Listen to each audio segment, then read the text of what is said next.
Fear Not, Episode 50.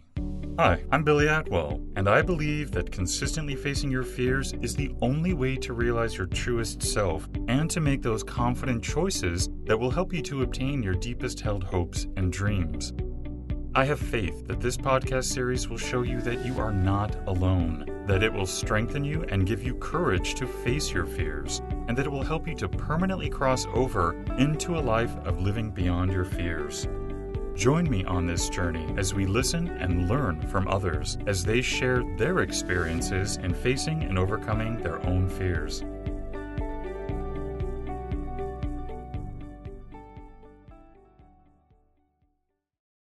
Hello, everybody, and welcome to the show today. You and I are going to be joined by Cheri Huber. Hey, Cheri, how are you today? I'm doing well. Thank you very much. Thank you for having me with you. Yeah, the pleasure's all mine.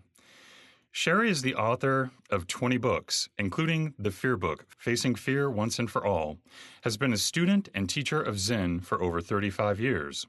In 1983, Cheri founded the Mountain View Zen Center, and in 1987, she founded the Zen Monastery Peace Center near Murphy's, California. She and the monks at the monastery conduct workshops and retreats at these centers and at other places around the U.S. and internationally. In 1997, Cheri founded Living Compassion, a nonprofit organization dedicated to peace and service. Living Compassion's primary work is the Africa Vulnerable Children Project, based in Zambia, where for over a decade they have been working with the people of Cantalombia and turning a slum of 11,000 people into a self-sustaining community. Cheri, would you take a few minutes to fill in the gaps and maybe give us a little bit more of a glimpse of your personal life as well? Oh, sure. I have none. That's kind of the synopsis of my personal life. So as a student of Zen, my teacher used to say, the one thing that is true for us is we have no days off and no vacations, because you can't have days off and vacations from practicing awareness, and that's all we do. So there is that. And the one thing that I would say about what you just read to folks is that one of the things that pleases me most in this world is that in that community in Cantalomba, we feed 11,000 children, 1,000 children a day, as well as all of their teachers and providers and that sort of thing, and we send them to school. That's excellent. Cheri, can we start off today by you helping us to understand what fear is and how the process of fear is manifested in our life? Well, I'll give you my version, Billy. Sure. Okay. And that is that there's actually no such thing as fear. And we all know this of our own experience, but we're so conditioned to believe something other than what we experience that we go right back to believing something instead of sticking with our experience. So anytime we have actually been in a dangerous situation, what happens to us is that we're present. Okay, so the car goes into a skid, and time slows down, and we're completely there and completely present, and that sort of thing. Then when we manage to get the car stopped, it starts in. I could have died. I mean, that was truly terrible. That was awful. Okay. Now that then becomes what we call fear. And so I would suggest that our experience is that in actual moments of danger, we have everything that we need to take care of ourselves. We're present, and we have plenty of adrenaline coursing through our bodies to be able to do what the required activity is. It's a conversation in our heads that we think is fear. That's what people are actually experiencing, that they call fear. And that, I would suggest, is the reason that anti-anxiety drugs are selling like the proverbial hotcakes in this country, because people don't realize that their bodies are responding or reacting to a conversation in their head that's scaring them. And so then when those sensations get really wound up and the story gets compelling, people don't realize that they're not living here in reality, but they're lost in a scary conversation in their head. And so then they start doing what we're told we need to do to get rid of that experience. So how do we come to terms with that? How do we change that? Well, so one of the things that I will go on way too long about today is recording and listening, okay, because it is my absolute passion currently in the world. And that's a big part of how we come to terms with everything that we're told is a problem in our lives. So another outrageous statement. I don't believe that anyone can be anxious or depressed while doing recording and listening practice. So I'd be happy to tell you about that in just a minute. But the way we can begin with dismantling this is to separate out the sensations in the body from the story in the head. Now, if we were together and in a room together, I could actually talk you into being upset or depressed simply by getting you to listen to what I'm saying to you and turning your attention to what that's generating in your conditioned mind. Okay? So, we see it with the media all the time, right? We're made to believe that, our next door neighbors are going to kill us in our sleep, or, these people from around the world are on their way to us to bomb us or whatever. And we listen to that story and we get really upset. Okay? So in the same way that media does it, that I could do it with you, we are experiencing that inside of ourselves all the time. We are actually turning our attention to a story in our head, a conversation in our head that is creating and dictating our experience. So we're not here. We're not actually in the world that we are actually living in. We're not in the world where our feet are. Okay, we're off in an imaginary world in our minds. All right. So as we begin to realize that it's that conversation that is fueling those sensations. Now, unless we pay close attention, it seems as if there are those sensations in my body, and that's what starts the story. But it's exactly the opposite of that. So when we realize that those sensations and that story really don't go together, they've just been put together, now we can find the courage to start being still with the sensations. Now I turn my attention to the sensations that are going on in my solar plexus that I call anxiety or fear or dread or any of those kinds of things. And I start watching them. And I realize that they're just sensations. It's just a feeling in that part of my body. It doesn't mean an airplane is getting ready to crash on my house or somebody's going to come in and kill me. They're just sensations in that part of my body.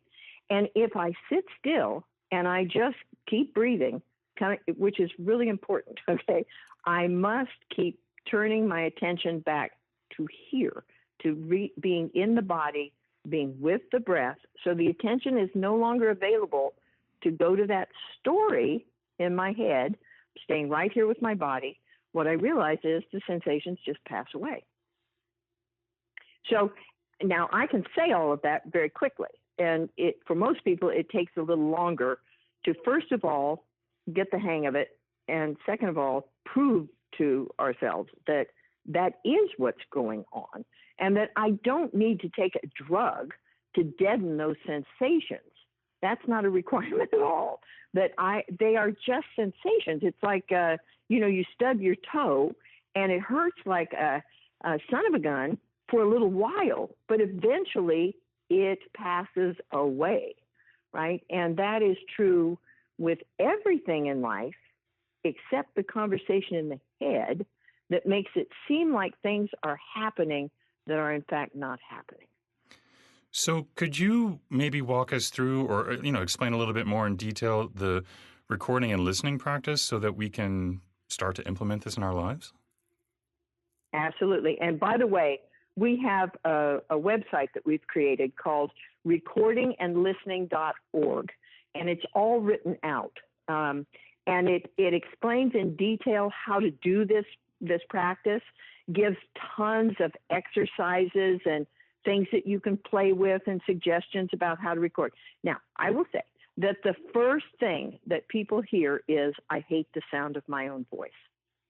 And what I'm going to encourage people to consider is that's the same voice that talks to us about getting sick or running out of money or something's going to happen to the children or I'm going to lose my job. It's the same voice that says, I hate the sound of my own voice. And if people will just ignore that and know that it is the most common thing in the world that everybody hears, then you'll go on and you'll do the practice and you'll get to the point that, at this juncture, hundreds of people have said to me, at first I thought I hated the sound of my own voice, but I love the sound of my own voice because it's completely calibrated to us, right? It's the deepest thing that we hear. It's access to our hearts. It's a beautiful thing. Okay, so lots of exercise. It's all free, right? That's the thing that I love most about this practice. It's absolutely free. I'm convinced it's going to take over the world of spirituality and psychotherapy because it is just so great and it's free. Okay, so what you do, so if you go along with me that with this contention that what's happening to people in their lives is that they're living not in the world that they're actually living in, but in an imaginary world in their head. So, you're driving down the road and you're not actually in your car and what's going on. You're in a conversation about a meeting that you have at work or something that you need to talk to your partner about that you don't want to, or what are we going to do about so it's or what's going on in the world or what other people are doing or what's wrong or what you've done wrong or just endless. Do you relate to this, Billy? Very much so. Okay, yeah. So that's going on all the time. And then periodically we check back in. So that's how we don't run into other people, right? And so we're here for a second and then boom, we're right back there in that interior world of conditioned thinking. And so that world is creating all of the problems that exist for people in their lives. And that's one of those outrageous statements, but I will back it up with my life. It creates all of the difficulties that people experience in their lives. And so what we're learning to do is turn our attention, and this is the secret to the entire thing. We are learning to turn our attention away from that brainwashing program in our head and turning it to what is actually true, what is actually so. So I don't want to put you on the spot, but can you tell me a little bit about the things in your life that you love and enjoy, that make you happy, that you feel good about, that you appreciate? Just give us a few of those. Sure. Well, living in Chicago in winter, I really love cold, sunny days. I have a studio that I work in, and when that, kind of the light, pure winter light comes down low and, southern exposure, boy, that makes me happy and peaceful. Swimming in Lake Michigan when the sun comes up makes me peaceful. Sculpting makes me peaceful. These are things that definitely bring joy. And they light you up. Indeed. Right? Yeah. When you are, right, you're doing them, you're happy, you're grateful. You keep using the word peaceful. So there's a place that you go inside that feels really good to you, that you love living in. True? Yes. And that is actually much more true for you than these imaginary conversations about what's wrong with you or other people or the world or what could happen or what you need to feel bad about in your past or worry about in the future. That being in your studio or sculpting or swimming when the weather, I guess, when the weather permits, that is a very different experience than that imaginary world of problems. True? Yes. Yeah.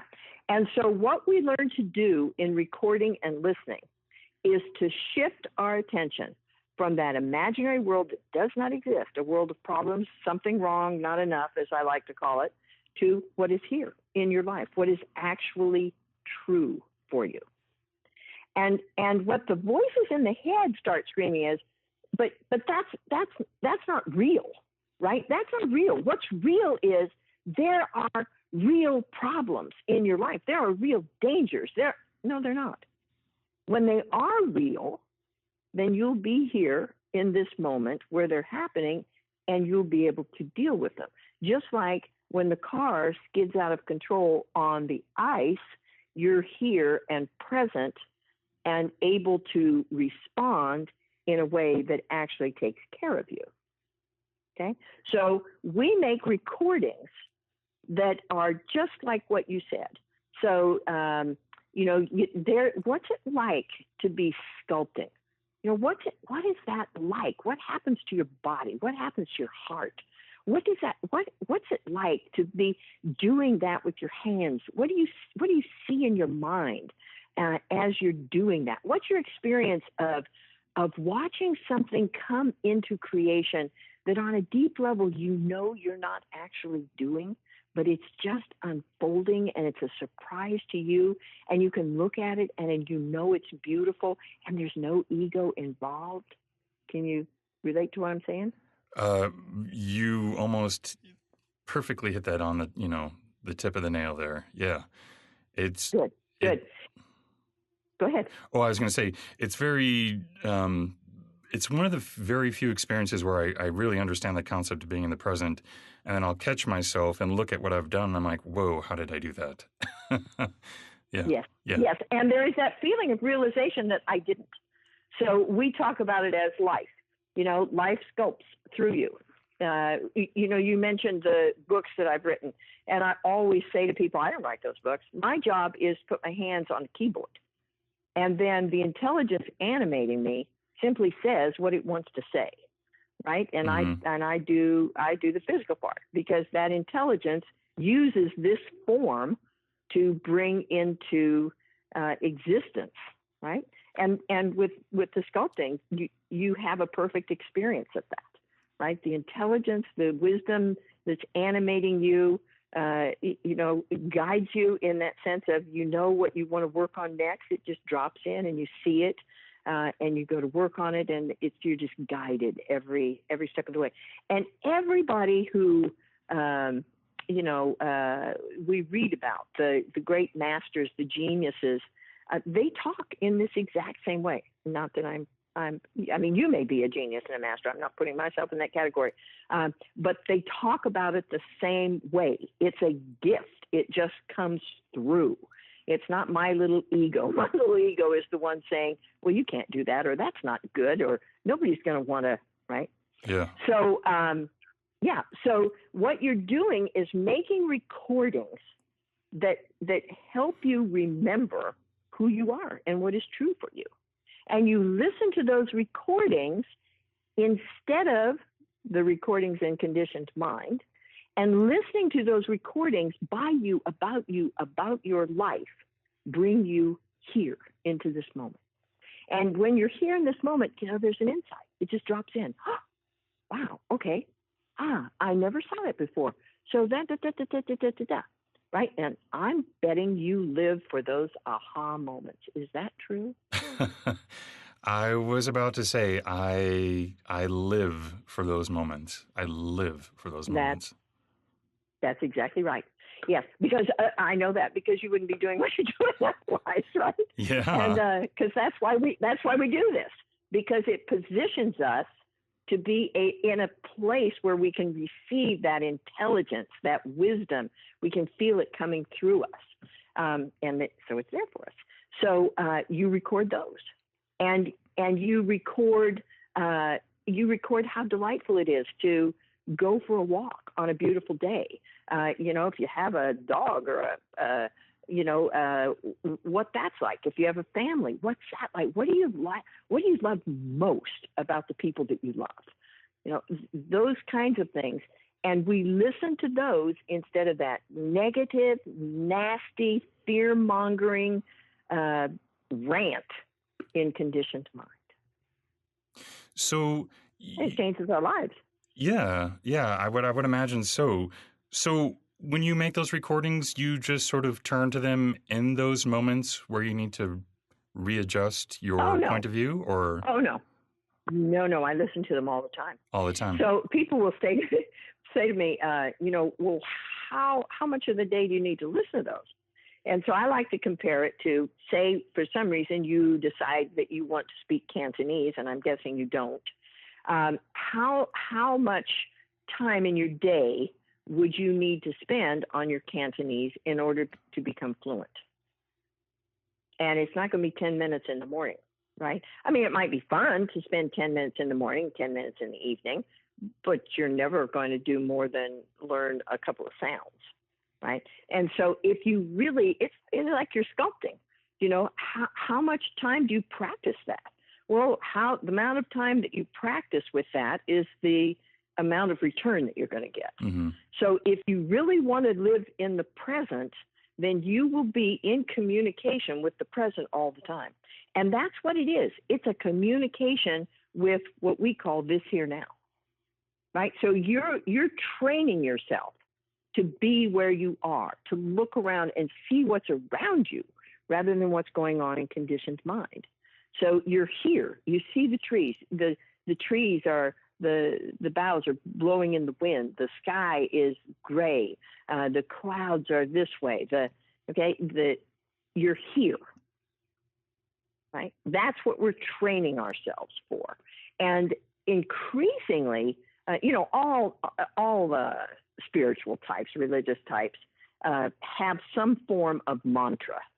Right? So there's something that you want to come back to, that helps you to come here. So whether it's the prayer of St. Francis, or whether it's I choose unconditional love, or whatever it is, we're constantly training ourselves to come back here and be in the life we're actually in, living in the moment that is now.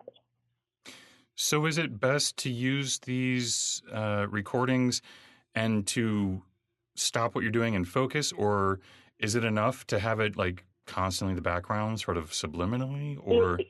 Well, both will work. You will find that, I don't know if this is true for you. I do a weekly radio show, and I never listen to it, okay, because I just don't. But there are other things like that I can listen to just in the background, and the tone of them, the feel of them, where people are in that conversation brings me back to the present. So there is that. And again, the key to this whole thing is learning to direct the attention. So I use recording and listening in every situation where if I don't, there is a tendency, there's not enough requiring me to be present, that attention will slide off into that habit of noodling around in conditioned mind. And for most people, the habit is to go to negativity. That's an understatement. Yeah. It's really, it's scary. And the scariest part, of course, is that people don't know it. So people think, because we've been so brainwashed into this, people think they're living in the present, but they're not. They're living in an imaginary world inside their own head. What else could we do to live in the present and to remove ourselves from that story of fear? Well, of course, again, learning to direct the attention is everything. So people, when you're sculpting, say, then I would imagine, you're practicing increasingly being where you are. So you can feel your body. The awareness is expanding, right? So you're aware of that light in the room. You're aware of what your hands are doing. You can feel your body moving.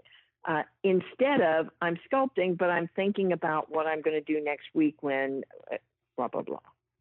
And so direct exercises that direct the attention can be very helpful. Recording and listening helps us remember to do them. Okay, so a lot of people have two really significant recordings in their lives. One is a recording that you make to listen to in the middle of the night when the icy hand of fear grabs your spine and wakes you up into horror nightmares. And so that's a reassuring, comforting, focusing. It's okay. I'm here with you. That's not true. That's not real. You're fine. Everything is all right. We're together. There's nothing wrong. And there are people, there are earbuds now that enable you to listen to recordings all night long.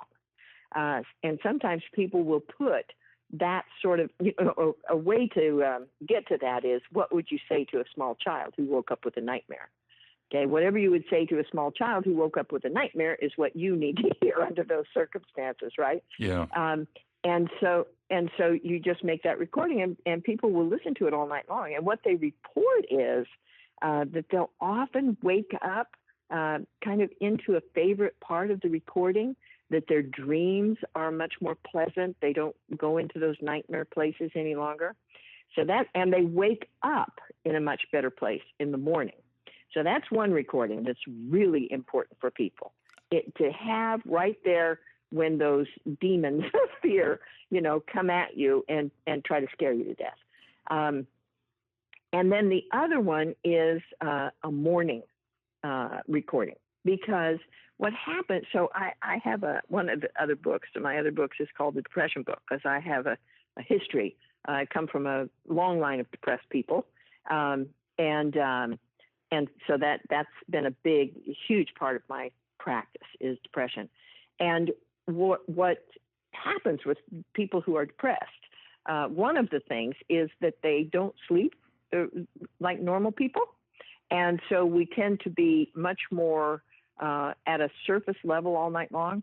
And that means that voice is really talking to you all night long with the same negativity that it talks to you during the day. So people will report not sleeping well and waking up more depressed than when they went to bed the night before.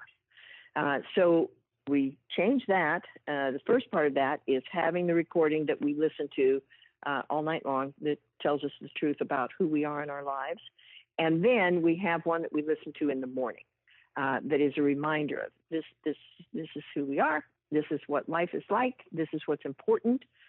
This is how we want to be. This is, and the we is because there's the me who's talking and the me who's listening, right? And those tend to be very different me's for most people.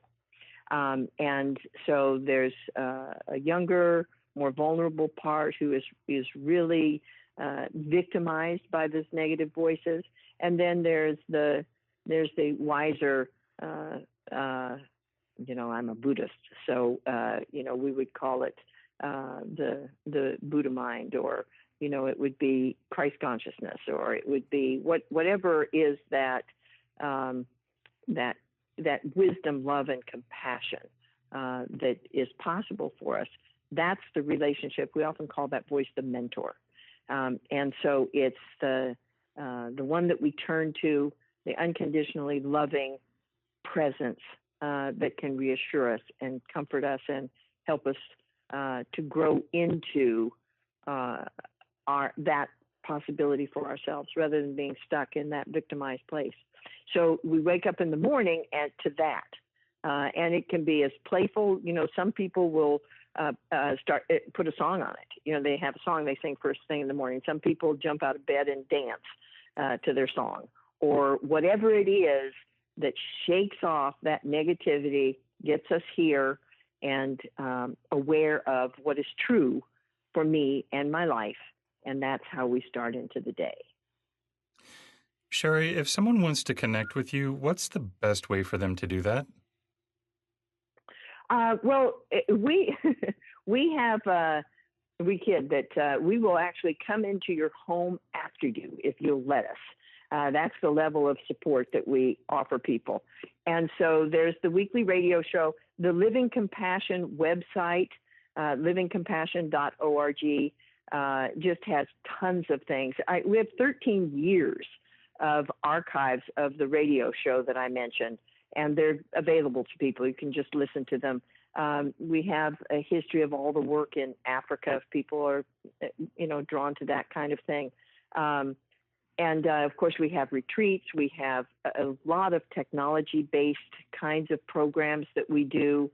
We have coaching and recording and listening trainers who are trained to guide people through this process if they're attracted to it. So livingcompassion.org is the best way to find us. Great. And would you like to leave us with any parting advice today? Oh, I never give advice. However, I have a lot of encouragement for people. Sure. And that is, one of those would be their ego, which is what I call that negative programmed, this is who we think we are, and it's not at all who we are, is so resistant to anything that's good for us, anything that takes care of us. And it'll be hugely resistant to all of this. And what we have to do for ourselves is to realize that that's what's going on. That conversation in the head is programmed. It's negative. It's nasty. It doesn't like us. It controls us and sucks the life force out of us. And that if we come back to here, back to our hearts, and just keep one foot in front of the other, choosing the human being, then we will have the life we know is possible for us. Well, thank you for that encouragement. And I want to also let everybody know that Cheri has generously donated a copy of her book to be given away. So if you'd like an opportunity to win, just visit livingbeyondyourfears.com to submit your free entry form today. And I want to thank you so much. Oh, yeah, go ahead. Oh, no, I'm very excited about that. We'd love to get that in somebody's hands. So thank you for doing that, Billy. Yes, of course. And I want to thank you for coming on the show today, Cheri, and just really being so generous with your time and knowledge. It's meant a great deal to me, and I'm sure it means a great deal to the listeners as well. Well, thank you. Thank you for having me, and thank you for doing what you do and making all of this available to so many people. It's beautiful service. So thank you, sir. Thank you for joining me today. And remember, you cannot achieve everything, but you do have the God-given ability to achieve anything. So stay focused, out of fear, and keep on keeping on. Until next time, be well and peaceful. For more information on today's episode and guest, or for resources that will assist you in overcoming your fears, visit livingbeyondyourfears.com. And don't forget to subscribe to this podcast, where 3 times a week we move to a life beyond our fears.